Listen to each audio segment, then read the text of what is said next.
Good morning বন্ধুরা, তোমরা কেমন আছো? আশা করছি ভালো আছো, সুস্থ আছো। তো গতকাল আমি চলে গিয়েছিলাম মার্কেটিং করতে। তো তোমরা তো সবাই জানো জন্মাষ্টমী চলে এসেছে যেহেতু, তো আমার ঘরে যেহেতু দুটো গোপাল আছে, তো তাদের জন্য শপিং করতে চলে গিয়েছিলাম। দেখো, এটা আমার ছোট গোপালের জন্য নিয়েছি ইয়েলো রঙের, এর সঙ্গে আছে মুকুট আর আছে চুড়ি। আর আমার বড় গোপালের জন্য নিয়েছি এই জামাটা। এটা হচ্ছে কালারটা দেখো, খুব সুন্দর কালারটা। আর এর সাথে ম্যাচিং করে নিয়েছি মুকুট, যেহেতু এই কালারের মুকুটটা পাওয়া ম্যাচিং হচ্ছিল না, তো ইয়েলোটা এর সাথে ম্যাচিং যাচ্ছে। আর নিয়েছিলাম চুড়ি। তো দেখো কেমন হয়েছে ড্রেসগুলো অবশ্যই জানাবে। আর এটা ছিল আমার কৃষ্ণের ধুতি। আর রাধার জন্য আমি কাপড় নিয়ে এসেছি, রাধার জন্য ঘাগরাটা আমি নিজের হাতেই বানিয়ে নিব। আর দেখো এই যে এই ধূপদানিটা আমি খুব দেখছি, এটা একদম ভাইরাল একটা ধূপদানি।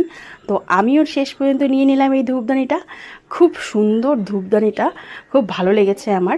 তো এটা আমি নিয়ে নিচ্ছি। আর আমার গোপালের জন্য দেখো আমি সুন্দর দেখে কাঁসার থালা আর হচ্ছে গ্লাস নিয়েছি।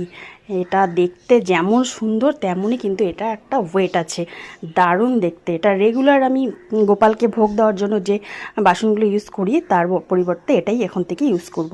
তো তোমরা অবশ্যই জানাবে কেমন হয়েছে। গ্লাসটা তো আমার এত ভালো লাগছে, এত কিউট দেখতে গ্লাসটা। তো এগুলো আমার নেওয়ার কোনো পরিকল্পনা ছিল না, তো যেহেতু জন্মাষ্টমী এসেছে, তো এগুলো কাঁসা পিতলের দোকানে যেমন সাজিয়ে রাখে, তো আমার দেখে এত ভালো লেগেছে, তো আমি শেষ পর্যন্ত না নিয়ে আর পারলাম না, তো নিয়ে চলে এসেছি। তো দেখো আমার জন্মাষ্টমীর বাজার তো এক ধাপ মোটামুটি হয়ে গেছে, আরও বাকি আছে। তো আরও অনেক কিছুই বাকি আছে, টুকিটাকি অনেক কেনাকাটা আছে। যেহেতু আমি জন্মাষ্টমীতে অন্নভোগ দিই, তো আরও অনেক সবজি বাজারও করার আছে, মুদিখানা দোকানের জিনিসপত্র বাকি আছে। শুধুমাত্র আমি এখানে গোপালের ড্রেসটাই নিয়ে এসেছি। আর অনেক কাপড় কিনে নিয়ে এসেছি, রং বেরঙের কাপড় কিনে এসেছি। সেগুলো দিয়ে আমি গোপালের আরও ড্রেস বানাবো, রাধারানীর ড্রেস বানাবো। তো সেগুলো তোমাদের সাথে অবশ্যই শেয়ার করব। তো তোমরা কিন্তু দেখতে ভুলো না। তো চলো, বাই বাই, সকালে ভালো থেকো, সুস্থ থেকো।